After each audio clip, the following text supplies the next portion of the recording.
Okay, welcome back to Nick Lenz's Comic Corner Classics and Non-Classics. This is episode number 1585 and Doubleshot number 1479. Like I mentioned, first a Wolverine trade, then a trade from the Black Label imprint. First up we have Wolverine Volume 2, Killable. It's a 6-part story arc that pretty much consumes the rest of this volume for Wolverine. Yep. Contains issues 7 to 13 of Wolverine. Yep, Wolverine the Stardust figures out, though, he can no longer heal. He does, of course, Beast does mention that he has lost his healing factor before. My guess is probably doing powerless stuff back in the early 2000s. That's possible, but I think he probably lost it. But he said it wasn't this bad. Where he said it's completely gone, and Wolverine is basically afraid of getting hurt now. Before, he had no problem because he could heal no problem. But now he's afraid. Like, he's afraid of shaving. Yeah, he's afraid that he might actually cut himself. And he, of course, is afraid of going out, like, near traffic. And then, of course, Nick Fury Jr. comes along and basically offers him buy, let's say, a round of beer. And he resists at first, but he's like, come on, I owe you a bunch of beer for saving my life and the Shield agents. He's like, okay. So he goes to a bar, and they have some drinks, and then Thor shows up. Yes, freaking Thor, the God of Thunder. Because he's like, how did you find out? You think I would not find out about this? Your mortality? I'm like, my only guess is probably Beast probably told him. Because it's never explained how the heck he found out. I mean, Thor of all people? Thor. A guy who, I should point out though, if you might be asking, Nick, did Thor ever appear in the pages of Wolverine before this? The answer is no. Thor never appeared in Wolverine. Like, I've read every single issue of Wolverine Volume 2. Thor never made an appearance in that run. Captain America did it probably a couple times. But did Thor?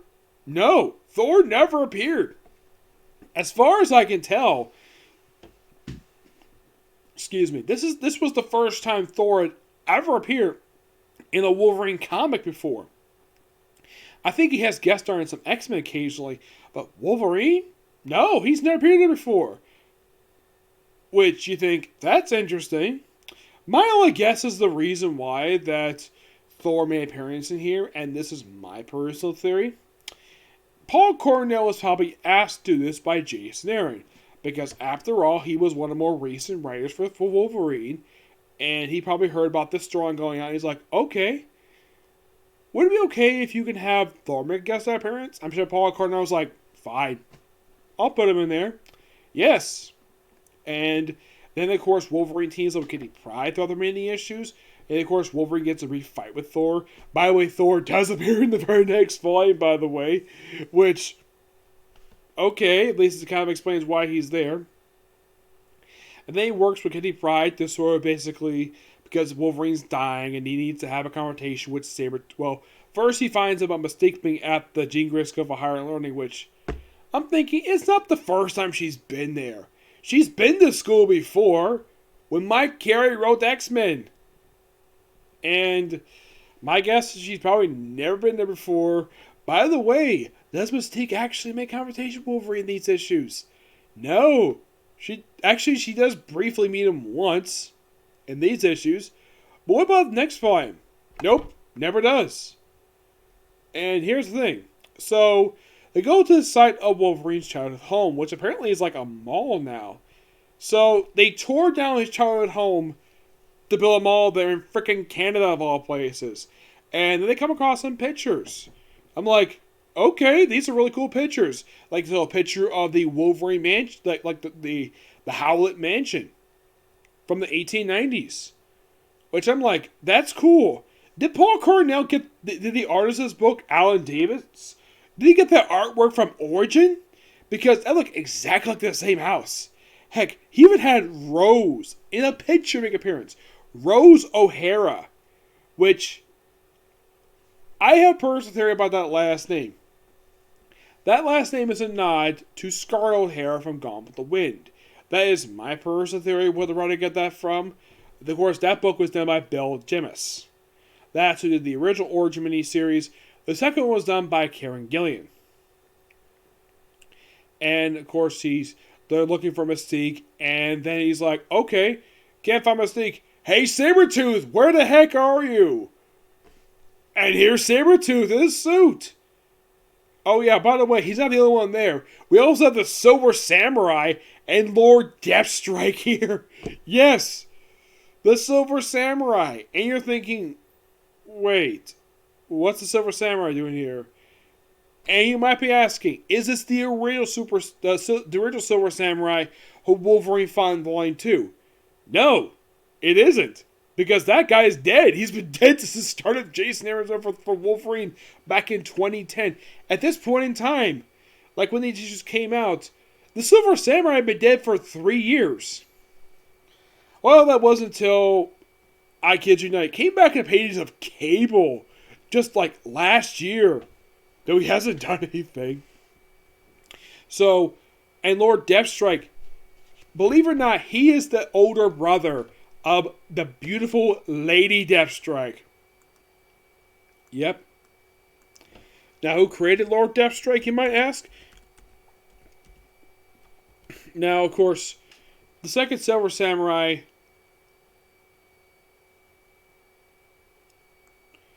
Now, let's see. Lord Deathstrike, who is, well, the brother. Now, he first appeared and this is something, though. He's also another character who's a creation of Jason Aaron. He actually first appeared in issue 9 of Volume 4. Yep, he's a Jason Aaron character.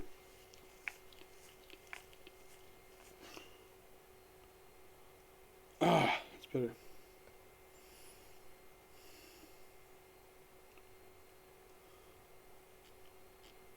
Yeah.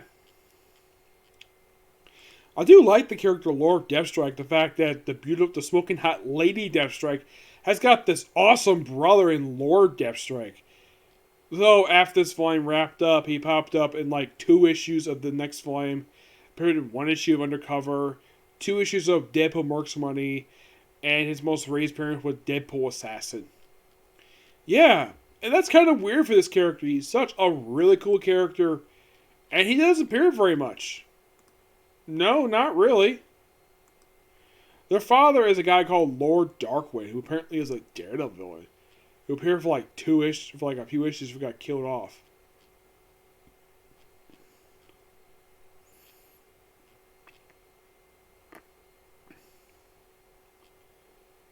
He came back a couple times though, but Lady Deathstrike, there's no denying that Lord Deathstrike has got a smoking hot sister in the form of Lady Deathstrike, who is a creation of Denny O'Neil and Larry Hama. And you might ask, does Lady Deathstrike create these issues?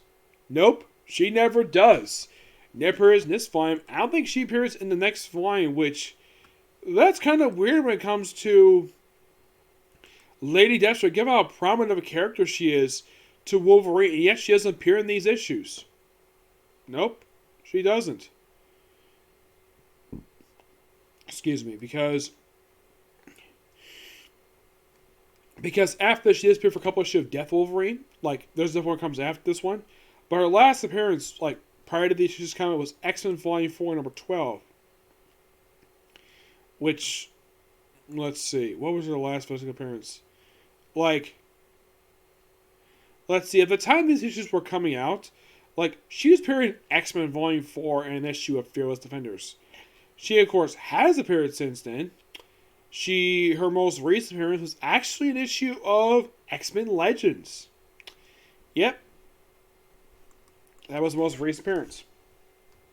Oh yeah, and also Sabretooth does cut Sabretooth's eye, which that scar itself does remain even for the next volume for the series, which later leads into the death of Wolverine. I gotta say, pretty good here. I love Paul Cornell's doing with this book. It's just really good. Also, this will be the last time we see Wolverine in this costume present day, up until his death the following year.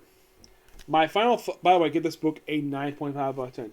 Final thoughts on Paul Cornell's very brief run for Wolverine.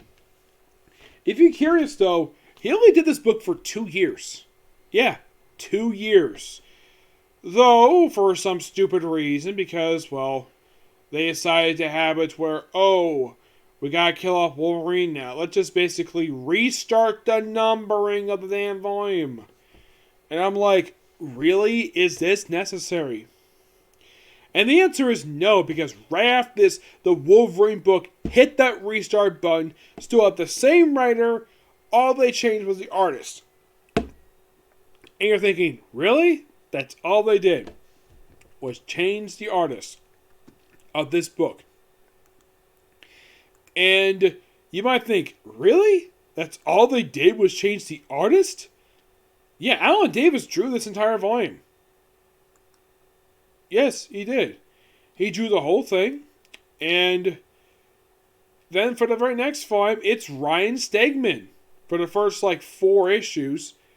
And then for issue 5, it's done by Gerard Savadato for 1 issue there. Then the Manjapur Job, which is a really good story, by the way.